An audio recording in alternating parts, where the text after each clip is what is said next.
அன்புடன் கோவிந்தராஜுலு மணல்மேடு வெதர்மேன் வானிலை ஊடக நேயர்களுக்கு மதிய வணக்கம்.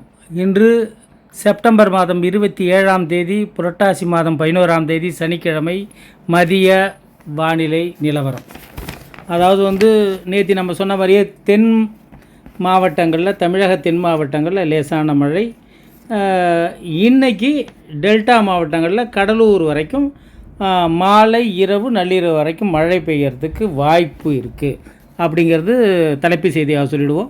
அதுக்கப்புறம் நாளைக்கு 28லேருந்து அக்டோபர் 2ஆம் தேதி வரைக்கும் மழை இடைவெளி இருக்கும். மழை இருக்கிறதுக்கு பெரிய வாய்ப்புலாம் இல்லை. அதனால் இந்த அறுவடை பணிகளை செய்யலாம். விதை விடுறவங்க விதை விடலாம். அது நான் தான் முதலேருந்தே சொல்லிகிட்ருக்கேன், கடுமையான மழை இருக்குது அப்படிங்கன்னு சொல்லிட்டு. ஏன்னா குறுவைங்கிறது நம்ம இஷ்டம், மழை கிடையாது, நம்ம தண்ணி வைக்கணும். அந்த மாதிரி இதில் பெரிய மழை இல்லாமல் ஓடிடும். ஏன்னா தென்மேற்கு பருவமழை காலம், குறுவை காலம்.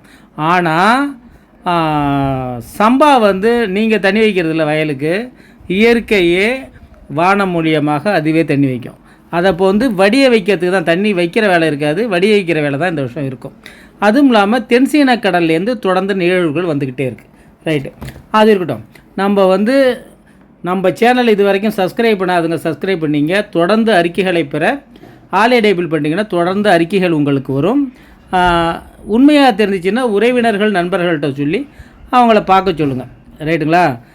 அவங்களையும் சப்ஸ்கிரைப் பண்ண சொல்லுங்கள். நம்ம சேனலை எல்லாத்தையும் கொண்டு போய் சேருங்க. ரைட்டுங்களா? ஏன்னா வானிலை என்பது மாறிக்கிட்டே இருக்குது. அன்னன்னைக்கு நம்ம அப்டேட் பார்த்துக்கணும். இன்றைக்கி சொல்கிறது தான் கரெக்டு அப்படிங்கிறதுலாம் கிடையாது. ரைட்டுங்களா? இப்போ நம்ம என்ன சொல்ல வரோம்னா, இன்றைக்கி மழை இருக்குது. நாளைக்கு 28ஆம் தேதியிலேருந்து அக்டோபர் 2 வரைக்கும் மழை கிடையாது. 2ஆம் தேதி இரவே மழை வந்துடுது. 2ஆம் தேதி இரவு மழை வருதுன்னா அது குமரிக்கடல் மன்னார் வளைகுடாட்ட ஒரு சின்ன கீழடுக்கு சுழற்சி இருக்குது. அது வடக்க நிகழ்வு போயிடுறதுனால நமக்கு வெப்பசலனம் ஏற்பட்டு இதனுடைய கீழடுக்கு சுழற்சியாலையும் மழை பெய்யும். ரைட்டு. இப்போ ஒரு பிரபல ஒரு யூடியூப் சேனல்லேருந்து எடுத்தது தான் அது. இப்போ 30 செப்டம்பர் வரைக்கும் மழை மத்திய மாவட்டங்களில் காட்டுறாங்க. இது நிகழ்வுகள் தொடர்ந்து ஒன்று குஜராத்தில் இருக்குது, அகமதாபாத்துக்கிட்ட, ஒன்று ஒரிசா கிட்ட கரையேறி, எல்லாம் தென்சீன கடல்லேருந்து வர்றது தான் கரையேறி, அது வட இந்தியா வரைக்கும் போகுது. அதாவது இப்போது தென்மேற்கு பருவமழை வித்ட்ரா பண்ண ஆரம்பிச்சிச்சு, பின்வாங்க ஆரம்பிச்சிச்சு. இருந்தாலும் தென்மேற்கு பருவமழை தொடருது. இதான் நிதர்சனம். நம்ம ஏற்கனவே அரபிக்கடலில் நிகழ்வுகள் பெருசாக உருவாகாது. இது அரபிக்கடலில் வெப்பநிலை ஏறிக்கிட்டு. அது நான் ரெண்டு நாள் வீடியோ முன்னாடியே சொல்லிக்கிட்டு இருப்பேன். அதே மாதிரி இப்போ வர்ற நிகழ்வு கரையை கடந்து போகிறது, குஜராத்து போய் அரபிக்கடலில் இறங்கி அது ஓமன் வளைகுடா போய் கரையேற போகுது. அப்படின்னா அரபிக்கடலில் வெப்பம் அதிகரிச்சிச்சிங்கிறது தானே அர்த்தம். ரைட்டு.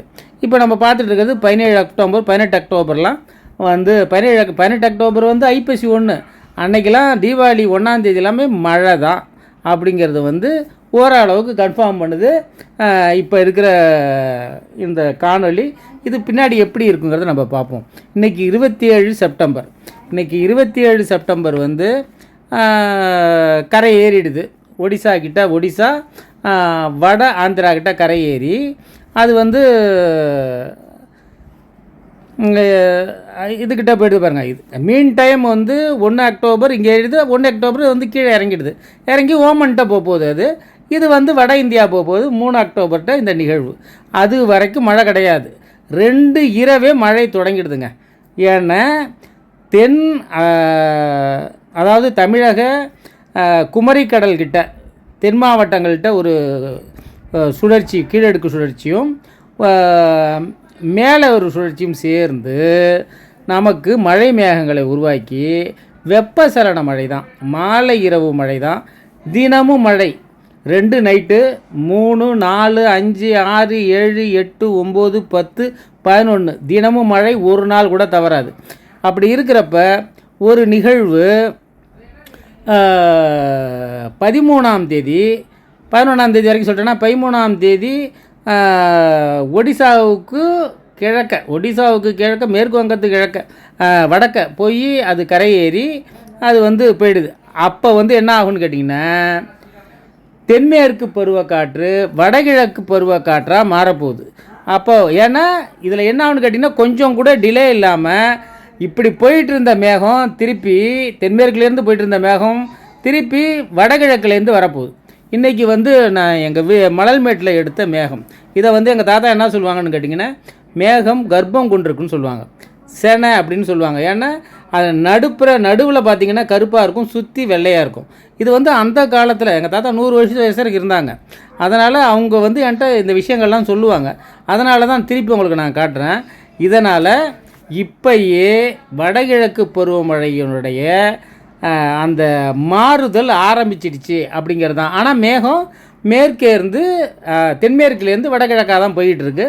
இது போய் அதாவது இதுதான் மேகம் சினை கொண்டிருக்கு அப்படிங்கிற மாதிரி சொல்லுவாங்க.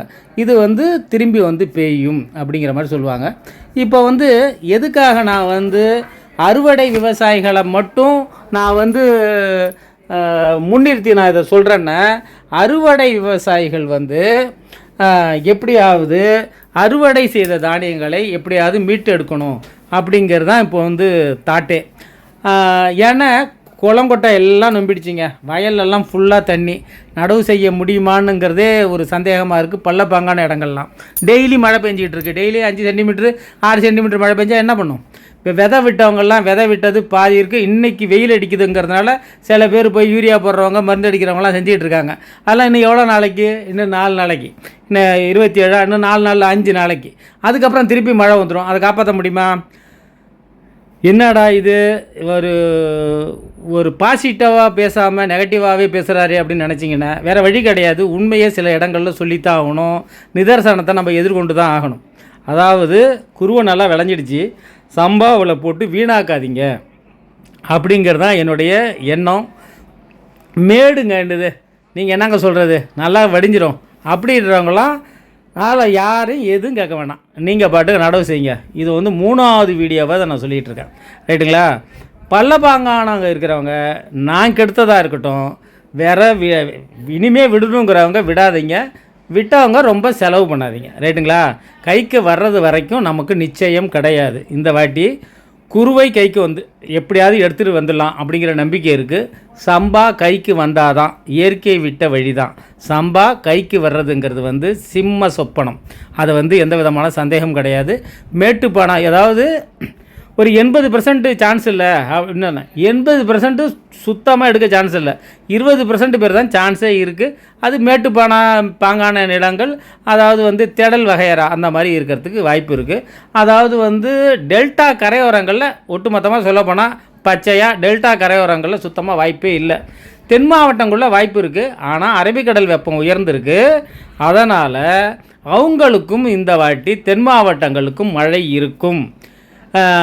சும்மா நாச்சுக்கு இன்னும் 10 நாள் மழை இல்லை, அதெல்லாம் சொல்கிறதுக்கு நான் தயாராக இல்லை. 3ஆம் தேதி 2ஆம் தேதி இரவே மழை ஆரம்பிச்சிடும் டெல்டா கரையோரங்களில். 3ஆம் தேதி மழை, 4ஆம் தேதி மழை, 5ஆம் தேதி மழை. நீங்கள் பார்க்க தான் போகிறீங்க. இன்னும் 5 நாள் எவ்வளோ நாள் இருக்குது, பார்க்க தான் போகிறீங்க. நீங்கள் உங்களுக்கு தெரியும். சும்மா நாச்சும் உங்களுக்கு சாதகமாக பேசுகிறதா சொல்லிவிட்டு உங்களை கெடுக்கிறதுக்கு நான் விரும்பலை. அதாவது ஒரு பழமொழி சொல்லுவாங்க, அழுவ சொல்கிறவங்க நல்லத்துக்கு தான் சொல்லுவாங்க, சிரித்து பேசுகிறவங்க கெட்டதுக்கு சொல்லுவாங்கன்னு சொல்லிட்டு. இது இப்போது இது சொல்கிறது கொஞ்சம் கசக்க தான் செய்யும். இருந்தாலும் இதுதான் நிதர்சனம்.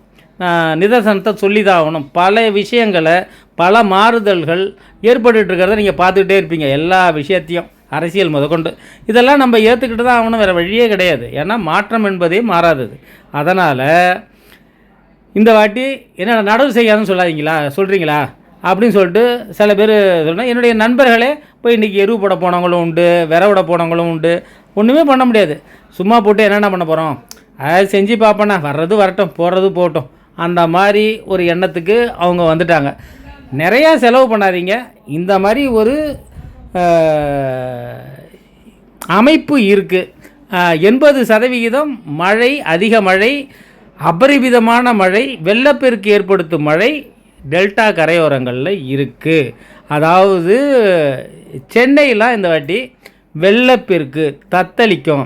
அதாவது கார் இது வச்சுக்கிறத விட சில பேர் எனக்கு ஜோக்கு போட்டிருந்தாங்க, போட்டு வாங்கி எல்லாருமே வச்சிங்க, போட்டுக்கு தயாராக வச்சிங்க, போட்டு போட்டி தான் நடத்தலாங்க அப்படிங்கிற மாதிரிலாம் கூட சொல்லியிருந்தாங்க.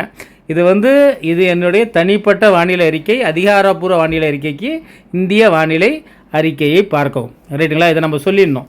ஏன்னா இது நம்ம ஏன்னா எப்படி வேணாலும் மாறலாம். இந்த ஒரு வார்த்தையை வச்சுக்கிட்டு தான் என்ன சொல்கிறாங்க, நீங்கள் தான் மாறலாம்னு சொல்கிறீங்களே, அதனால் நாங்கள் நட்டு பார்க்குறோமே அப்படின்னு சொல்கிறாங்க. எனக்கு அதில் நம்பிக்கை இல்லை. இந்த வாட்டி சம்பா உரு தேர்வுங்கிறதுல எனக்கு நம்பிக்கை இல்லை. என்னடா திரும்ப திரும்ப அதையே சொல்கிறானேன்னு நினைக்காதீங்க. ஏன்னா இப்போ உங்களுக்கு தெரிஞ்சிடும். எப்போ தெரியும்னு கேட்டிங்கன்னா 3ஆம் தேதியிலேருந்து 10ஆம் தேதி தெரியும். அதுக்கப்புறம் கேப் இல்லாமல் இருக்கும். அப்புறம் ஐப்பசி மாதம் ஒரு 2 வாரத்தில் ஒரு 7-8 நாள் கேப் இருக்கும். அதுக்கப்புறம் கார்த்திகை ஃபுல்லாக மழை பெய்கிறப்ப தான் நீங்கள் அதை நினச்சி பார்ப்பீங்க. அப்போ தான் தெரியும், ஐயோயோ அவர் சொன்னார் மணல்மேடு வெதர்மேன், இந்த மாதிரி நம்ம ஆயிடுச்சு அப்படின்னு சொல்லிட்டு. இது ஆகாமல் இருக்கணும்னு சொல்லிட்டு இறைவன்கிட்ட இயற்கையிட்ட இறைஞ்சுவோம். வேறு வழியே கிடையாது. இன்றைக்கி மழை இருக்குது. 28லேருந்து 2 வரைக்கும் மழை கிடையாது. 2 நைட்டுலேருந்து 11ஆம் தேதி வரைக்கும் மழை இருக்குது. 11ஆம் தேதி வடகிழக்கு பருவக்காற்று திரும்பி வடகிழக்கு பருவமழை ஒரு குழப்பமான சூழ்நிலையில் ஆரம்பித்து ஒரு 10 தேதி வரைக்கும், ஐப்பசி 10 தேதி வரைக்கும் நல்ல மழை இருக்கும். அப்புறம் 15 தேதி வரைக்கும் இருக்காது. அதுக்கப்புறம் திருப்பி மழை பிடிக்கும். கார்த்திகை மாதம் ஃபுல்லாக மழை. 4 நிகழ்வுகளில் நிச்சயமாக 3 புயல் நிகழ்வு. அதில் 2 நிச்சயமான புயலாக மாறுறதுக்கு வாய்ப்பு இருக்குது அப்படிங்கிற செய்தியை மட்டும் திரும்ப திரும்ப சொல்லிக்கிறேன். ஏன்னா உங்களை நான் குழப்பறதுக்கெலாம் விரும்பலை. நிச்சயமாக அதாவது என் மனசில் பட்டதை அப்படியே சொல்கிறேன். எடுத்துக்கிறவங்க எடுத்துங்க, அதை பற்றி நம்ம ஒன்றும் பிரச்சனை கிடையாது. குருவையை நட்டுருக்கிறவங்க அறுவடையை சரி செய்ய பாருங்கள். வேறு ஒன்றும் சொல்கிறதுக்கு இல்லை. இதில் தவறுகள் இருக்கும் நான் சொல்கிறதுல இருந்துச்சுன்னா அதை ஒன்றும் போட்டு குழப்பிக்காதீங்க. உங்கள் சௌரியத்துக்கு நீங்கள் செய்யுங்க. நான் சொல்ல வேண்டியது சொல்லிட்டேன். ரைட்டுங்களா? நன்றி, வணக்கம்.